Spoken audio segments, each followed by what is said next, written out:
You're in Texas and it's cold outside, but you need power. So you go outside and check the turbine, and guess what? The damn thing looks just like this.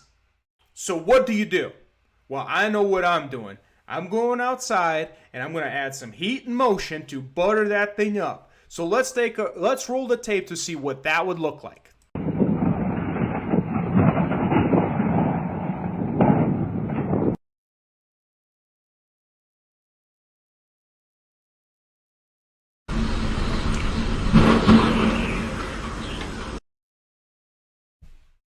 Okay, maybe that's a little bit too much love. In the industry, we would call this destructive heating. It looks cool, but guess what? It's very expensive, very, very, very not safe, and 10 out of 10, I would not recommend you do that. Okay, maybe I should calm down a little bit. Okay, now that that's out of the way. Hello guys, it's your friendly neighborhood engineer here. And today I wanted to make a video about wind turbine failures and why the turbines in Texas failed, while up in the north you see scenes just like this.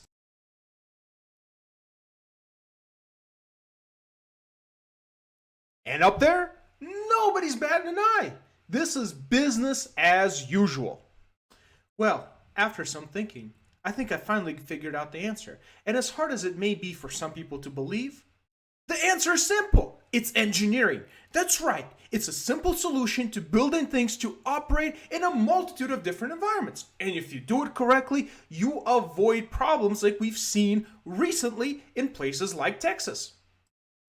You see, in Texas, you got more sunshine and light jacket weather than you could throw a stick at. So you just don't prepare for the kind of cold weather environments that plague the rest of the country. And I don't blame Texas for not doing this. Honestly, the Fight Club math probably works out, but in other places it does not. And generally, weather may be a concern, but it's not an issue. Why? Because they weatherize. You see, you have to prepare for the conditions of your environment. And in order to do that, you weatherize. And how do you do that? Well, that's the whole point of the video. See, you gotta add a little bit of heat, you gotta add a little bit of love, but not too much. Just enough not to freeze all the gears and all the fluids inside the nacelle, which is this part that I've circled in red right here. And as long as you keep that part right there warm, you will have a happy little working turbine that's going to produce all the energy needs that you'll ever want. All right, let's dive a little bit further. Well, maybe not dive because everything's frozen, but you get the reference. You see, inside of the nacelle, you have all the little things that make the turbine tick, right? All the things that make it work, that house the generator and the entire assembly, such as the controllers that control the pitch of the blade, or the orientation of the nacelle, or as we call it, the yaw. But in order to be controlled, you need actual working actuators, and hydraulic systems to move these parts. And, well, if they freeze over because you don't have the right fluid or you don't keep the system warm, then you'll end up with a glorified steel ornament painting the rural landscapes of America as far as the eye can see. Additionally, you can heat the blades to prevent the icing on the surface, which if not heated, may end up looking like this. Now, this may affect the blade's angle of attack, which is explained by this diagram right here, which would sap the efficiency and reduce the profitability, which matters to wind farm because if the blade ain't spinning, you ain't making money. That's right, you need these things to spin to make money and to make energy, damn it.